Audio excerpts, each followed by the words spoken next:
Alors, bonjour à tous et bienvenue dans cette série de vidéos dédiée à HTML5 et CSS3. Donc, dans cette première vidéo, nous allons découvrir principalement HTML5. Je me présente, c'est Selim Baye, chef de projet IT, développeur web, PHP Laravel, cofondateur de TechLab. Donc, si vous voulez me joindre, je vous laisse mon adresse email personnel seny9@gmail.com et mon Skype sanal.by. Je vous donne mon Skype parce qu'il reste tout le temps connecté. Super. Alors, on commence par les définitions. C'est quoi HTML, c'est quoi CSS? Donc, HTML veut dire Hypertext Markup Language. Ça a été créé en 1991 et sa fonction c'est de donner du sens et structurer le contenu. CSS, quant à lui, c'est Cascading Style Sheet. Ça a été créé en 1996 et sa fonction c'est de mettre en forme le contenu en lui ajoutant des styles. Donc là où HTML gère le contenu ou le fond de manière générale, CSS gère la forme. Donc pour les versions sur lesquelles nous allons travailler, c'est HTML5 et CSS3 qui sont les versions actuelles. Donc tous les deux nous finalisés, toujours en cours de développement, mais totalement stable et très largement utilisés. Introduisant de nouvelles fonctionnalités très attendues comme les vidéos, la possibilité d'insérer des vidéos, de faire des bordures arrondies. Alors nous aurons besoin aussi d'un éditeur de texte pour travailler. Vous pouvez coder en HTML ou en CSS à travers Visual Studio Code qui est disponible via ce lien. Donc vous pouvez le télécharger très rapidement.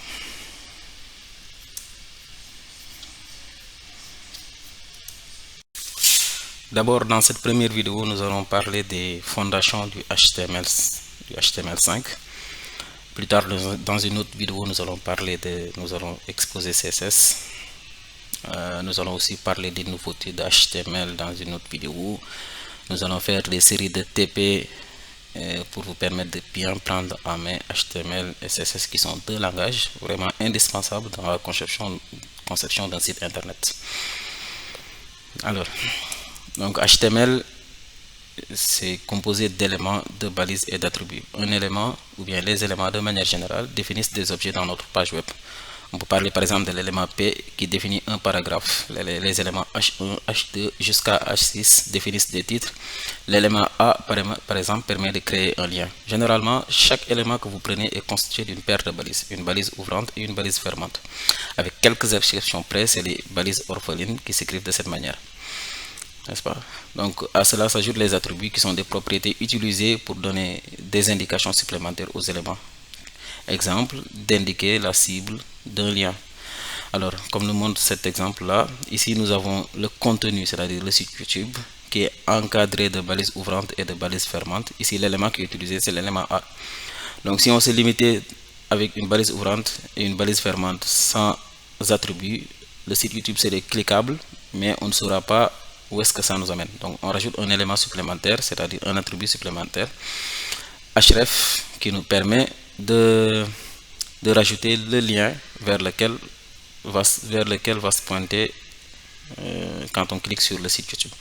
Donc l'ensemble forme l'élément A qui est constitué de balises ouvrantes, de balises fermantes et d'attributs. Donc pour la structure minimale d'une page en HTML, il faut d'abord créer bien sûr un nouveau fichier nommé quelque chose.html. Donc les pages HTML sont toujours d'extension .html ou .htm. Exemple index.html. Par convention, la page d'accueil, on le nomme index.html.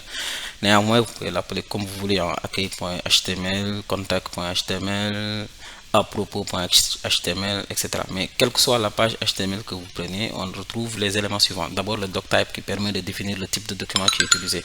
Bien vrai qu'aujourd'hui, c'est optionnel parce que les navigateurs sont assez intelligents, assez avancés pour savoir quel est le type de document qui est utilisé.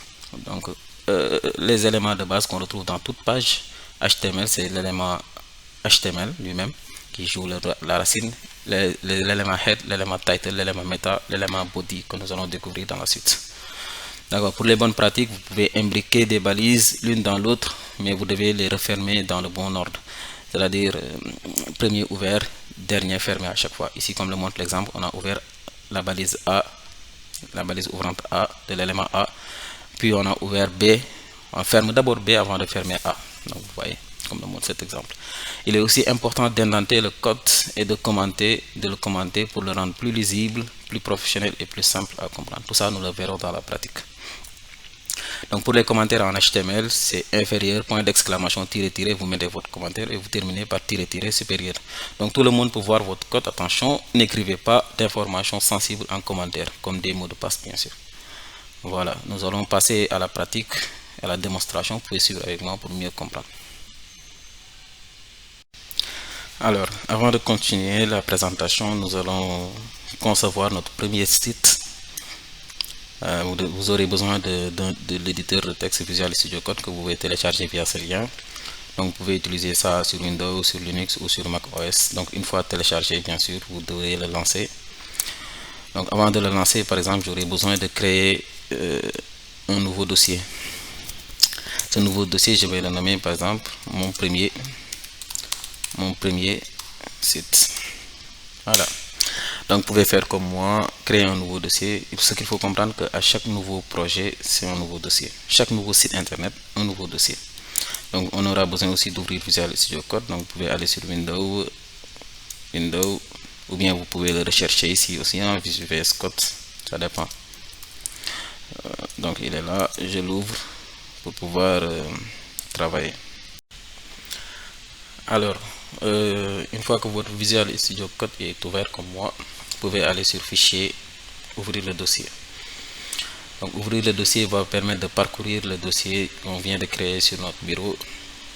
Le dossier se nomme mon premier site. Donc je le sélectionne et je clique sur sélectionner un dossier. Donc ça va me permettre de l'ouvrir avec Visual Studio Code. Alors une fois ouvert, donc vous aurez le nom de votre dossier ici, et à droite par exemple, ça c'est un tutoriel. Donc votre écran est divisé en deux. Donc, vous pouvez créer un premier fichier qui va représenter votre page d'accueil, la page d'accueil de votre site internet. Donc par convention on le nomme index.html. Donc ne vous préoccupez pas de cette icône là, c'est des extensions que j'ai installées. Donc maintenant que vous avez créé votre page web, votre première page web, on va écrire des lignes de code ici. Voilà, donc on aura besoin de doctype. Donc doctype, comme son nom l'indique, doctype HTML, n'est-ce pas? On aura aussi besoin de la balise de l'élément HTML. Vous voyez à chaque fois balise ouvrante, balise fermante. À l'intérieur de HTML, on n'a que deux éléments. On a le head, vous voyez, et on a le body. Voilà, on a que ces deux choses.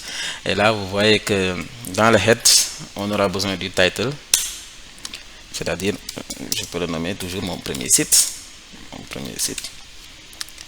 et juste là on va mettre un méta, et le méta que je vais choisir de mettre pour le moment c'est charge7 UTF-8. Ça c'est pour gérer l'encodage, pour que les accents puissent être interprétés. Donc ça c'est la structure minimale d'une page HTML. Donc vous pouvez l'écrire comme ça manuellement, tout comme l'éditeur peut vous suggérer des raccourcis qui vont permettre d'avoir cette structure minimale. Donc quand on sera beaucoup plus expérimenté, on va utiliser des raccourcis. Voilà, donc là je pourrais par exemple mettre un titre H1 et dire bienvenue sur mon premier site. Et là la question qui se pose, c'est comment afficher maintenant mon site sur le navigateur. Donc pour ce faire, je vais directement vers le dossier, j'ouvre le dossier, donc il est ouvert de l'autre côté, je l'amène, voilà, donc j'ai le fichier index.html. Je peux choisir de l'ouvrir avec un navigateur, par exemple là c'est ouvert avec Chrome par défaut. Donc je peux l'ouvrir avec Chrome, tout comme je peux l'ouvrir avec Firefox ou bien un autre. Donc vous voyez, une fois que je le lance, j'ai ici bienvenue sur mon premier site. Et là, sur l'onglet, ça c'est le title, c'est l'élément title qu'on avait mis, mon premier site. Donc si vous remarquez bien, on a le title dans le head, mon premier site qui s'affiche ici, mon premier site. Et là, on a un élément dans le corps, parce que le body représente le corps de notre page web. Dans ce corps-là, on a un titre, bienvenue sur mon premier site. Et là, le titre, il est là, bienvenue sur mon premier site. Alors, je vais terminer cette série de vidéos par des démonstrations que vous pouvez suivre et essayer avec moi. Ça va vous permettre de mieux comprendre l'utilisation des éléments dans une page web. Alors, ici, nous avions vu... donc, je vais commencer par les commentaires, par exemple. Donc, pour les commentaires en HTML, je vais dire que c'est inférieur, point d'exclamation, tiré, tiré. Voilà. Et ça se termine par tiré, tiré, supérieur. Et ici, vous pouvez écrire votre commentaire. Donc, vous voyez, quand vous enregistrez et que n'oubliez pas d'enregistrer avec CTRL S. Sinon, vous pouvez faire comme moi, fichier, et là vous cochez autosave. Il est quelque part ici. Voilà, enregistrement automatique. Donc si vous le faites, vous n'aurez pas besoin de faire CTRL S à chaque fois. Donc là, si j'actualise ma page, je ne vois pas le commentaire, mais quand je fais CTRL U, je vais voir le code source de ma page, et là le commentaire il est là. Donc le commentaire, c'est pour apporter plus de lisibilité à votre code. Alors, donc si on continue les présentations, je vais d'abord parler de heading, de paragraphe et de break. Heading veut dire le titre, et paragraphe, comme vous le connaissez, c'est pour apporter du texte, et break pour des sauts de ligne. Donc l'élément P permet de rajouter un paragraphe, l'élément BR crée un saut de ligne, et les éléments H1, H2 jusqu'à H6 permet de définir des titres. Nous allons voir ça en démonstration. Par exemple, si je veux rajouter un paragraphe, toujours dans le corps de mon document, j'utilise la balise P. Donc la balise P, l'éditeur me rajoute un lorem. Lorem me permet de générer du texte pour mes tests. Donc quand je sélectionne le lorem, automatiquement il me génère tout ce texte là, ouais, qui va me permettre d'afficher, d'avoir des textes pour des tests. Donc quand j'actualise, vous voyez, j'ai du texte comme ça. J'ai rajouté du paragraphe. Mais vous allez remarquer que quand je fais des sauts de ligne, par exemple, je rajoute ici un saut de ligne, entrée, je viens là aussi, entrée, voilà, là j'ai trois lignes normalement. Donc si j'actualise, j'ai toujours une ligne. Donc le simple fait de faire des entrées ne suffit pas en HTML pour avoir des sauts de ligne. Pour avoir des sauts de ligne, on utilise l'élément BR comme moi. Donc vous voyez, sur la présentation, on avait BR avec slash, mais les deux peuvent s'utiliser. BR ici aussi. Et ça, quand j'actualise maintenant, j'ai mes trois lignes. Donc vous voyez. Alors je vais vous montrer aussi l'élément H1, H2 jusqu'à H6. Donc ici on a H1 par exemple. Donc je copie le texte là. Bienvenue sur mon site. Voilà. Et après le paragraphe, je mets un H2. Bienvenue sur mon site. Et je rajoute un H3. Bienvenue sur mon site. H4. Je colle bienvenue sur mon site. H5. Voilà, bienvenue sur mon site. Et en dernier, on a un H6. Donc, il n'y a que ces titres-là par ordre d'importance. Donc, quand j'actualise, vous voyez, le niveau d'importance H1 est beaucoup plus grand que H2, qui est beaucoup plus grand que H3 jusqu'à H6. Tout dépendra de nos besoins futurs sur la conception de site internet. Alors, vous ne devez jamais utiliser des éléments pour appliquer un style à votre contenu. Ça, on le fera en CSS. Alors, il y a aussi d'autres éléments comme strong, comme marque, comme emphasis. L'élément strong est utilisé pour définir un contenu comme important. N'est-ce pas? Tout à l'heure, par exemple, sur notre texte, je pourrais choisir de dire que cette première phrase-là, cette première ligne est importante. Donc, je vais l'encadrer avec l'élément strong. Donc, cette première ligne est là. Donc, vous voyez, je le sélectionne, je le coupe, je mets la balise strong. Vous pouvez essayer avec moi. Hein. Strong. Et je le colle à l'intérieur. Donc, si j'enregistre et j'actualise, il va définir cet élément, il va mettre cet élément-là. Cette phrase là en gras. Alors l'élément EM est utilisé pour définir un contenu comme assez important. Et l'élément marque est utilisé pour faire ressortir le contenu. On va voir ça en démonstration. Par exemple, j'ai choisi de ce texte-là et je veux le définir comme assez important. Pour cela, je le coupe et je fais EM et je le colle. Donc vous voyez, quand j'enregistre et j'actualise, je vois que ce texte-là a été mis en italique. Donc il l'a défini comme assez important. Et peut-être la dernière expression, cette expression-là, j'aimerais bien le ressortir le contenu. Donc je peux le couper comme ça et mettre l'élément marque par exemple. Je mets l'élément marque comme ça, je colle, j'enregistre, j'actualise, vous voyez, et il le ressort. Après, pour changer la couleur, tout ça, on le fait en CSS. On va y revenir, Inch'Allah. Alors, je continue toujours dans la démonstration. On peut faire des listes ordonnées, tout comme on peut faire des listes non ordonnées. Donc, pour créer une liste non ordonnée, on utilise l'élément UL pour la liste et les éléments LI pour les éléments de la liste.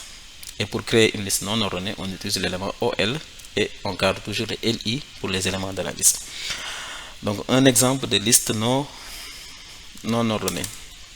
Par exemple, par exemple, je commence par mettre un titre, comme vous le connaissez, hein, je mets un titre, je mets un H3, donc les pays limitrophes, ou bien les pays, je sais pas, les pays de l'Afrique, attention, de l'Afrique de l'Ouest. Ouais, si je veux le définir dans une liste, cette liste-là ne sera pas ordonnée parce qu'il n'y a pas un premier pays, un deuxième pays, un troisième pays.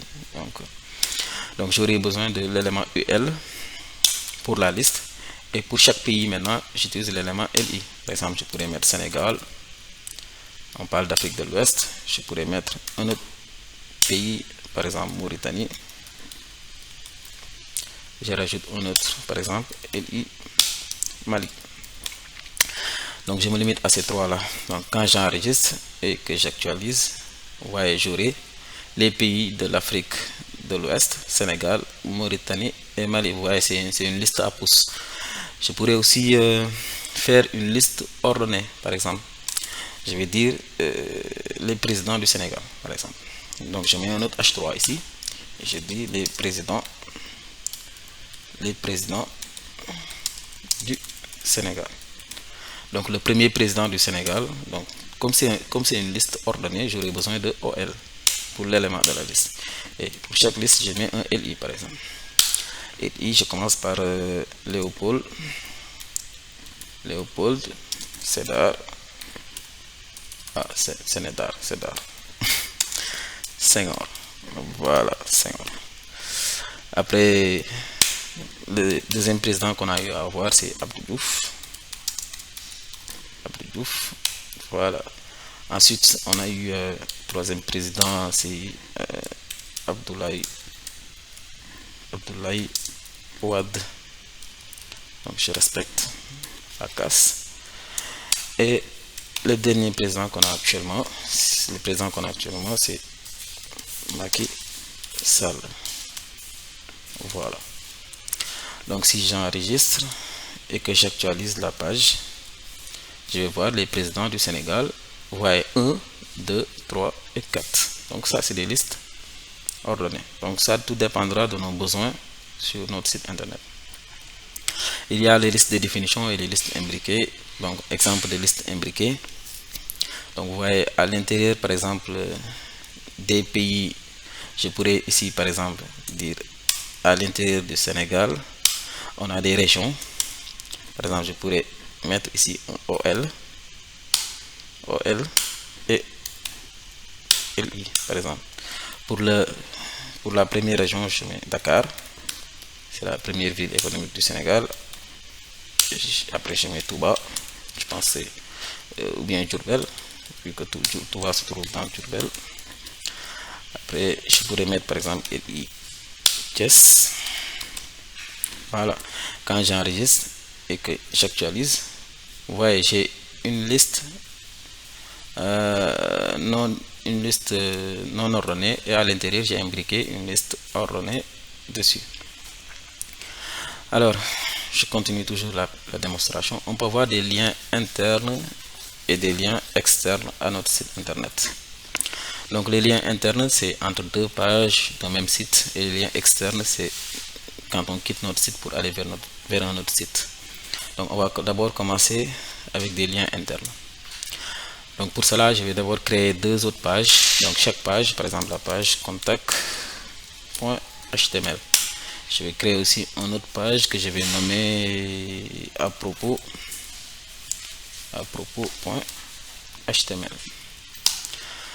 Donc dans contact.html, je pourrais utiliser le raccourci, par exemple quand je mets un point d'interrogation, entrée, automatiquement il me génère le code minimal d'une page web.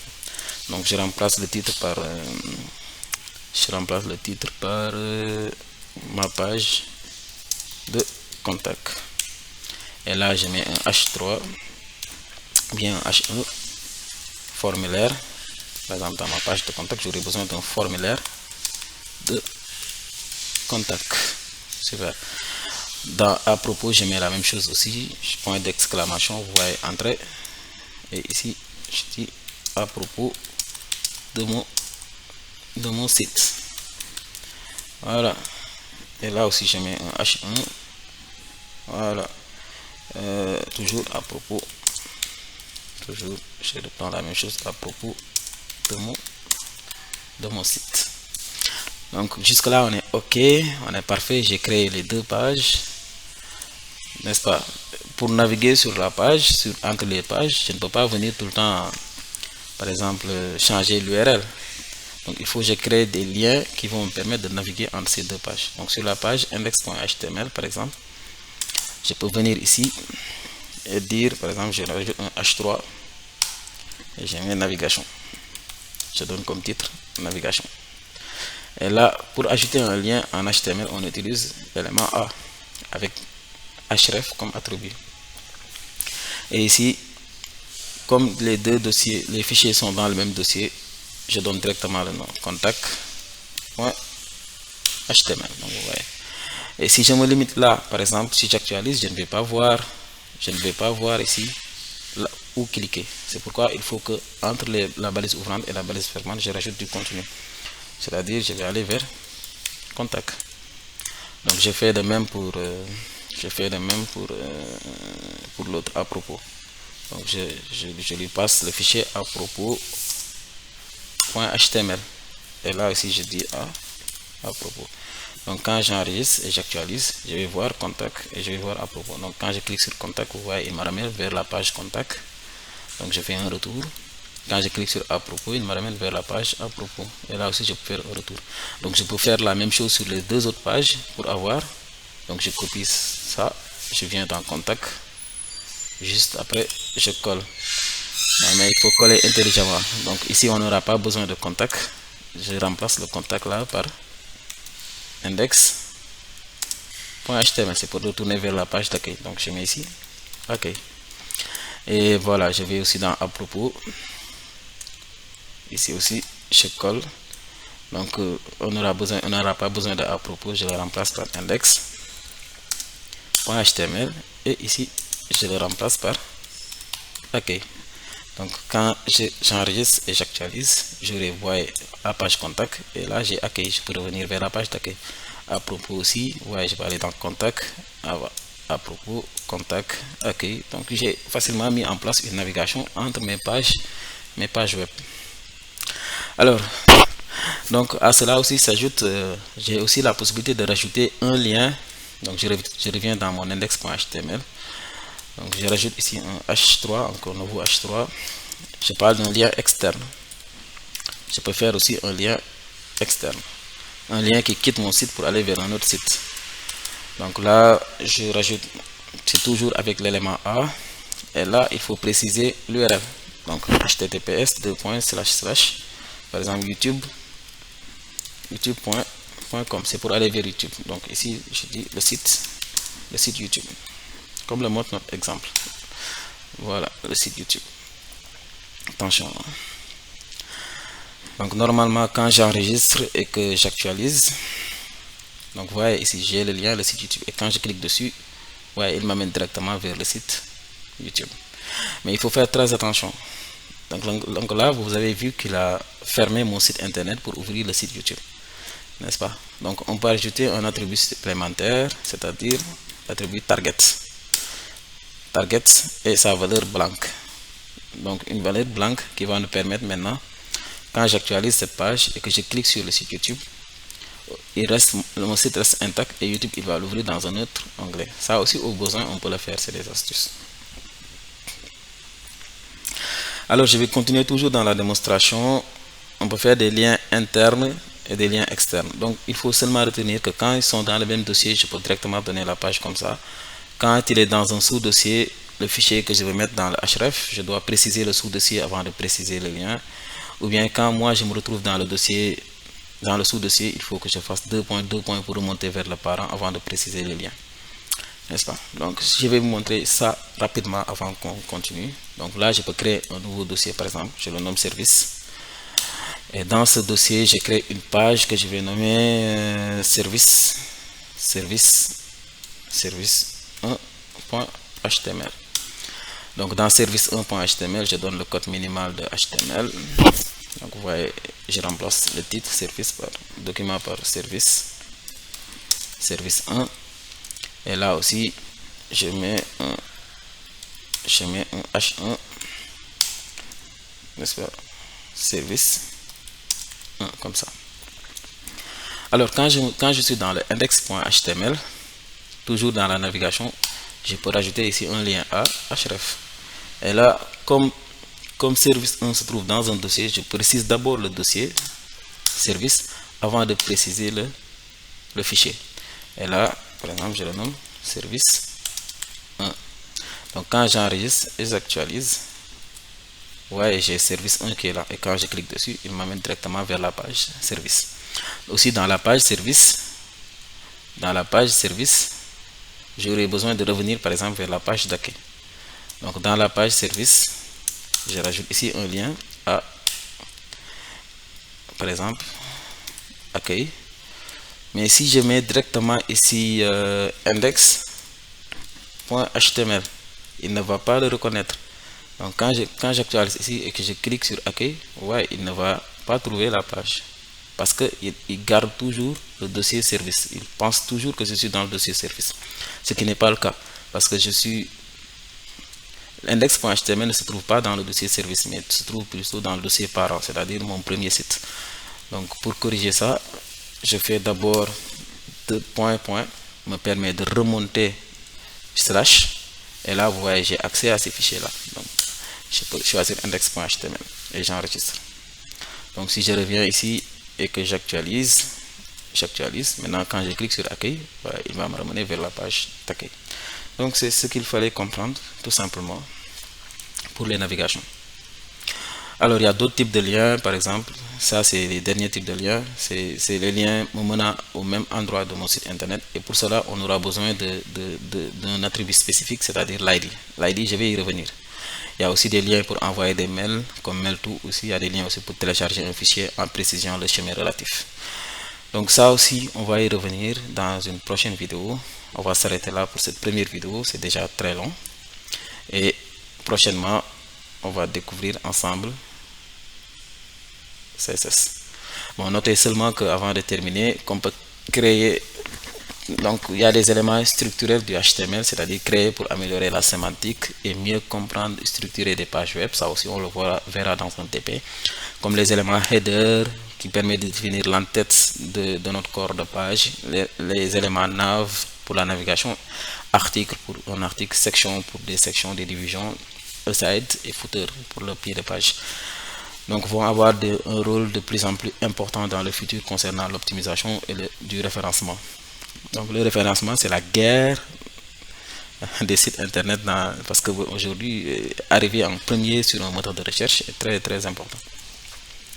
Donc il y a aussi des validations de compatibilité. Donc différents navigateurs peuvent produire différents résultats à partir d'un même code.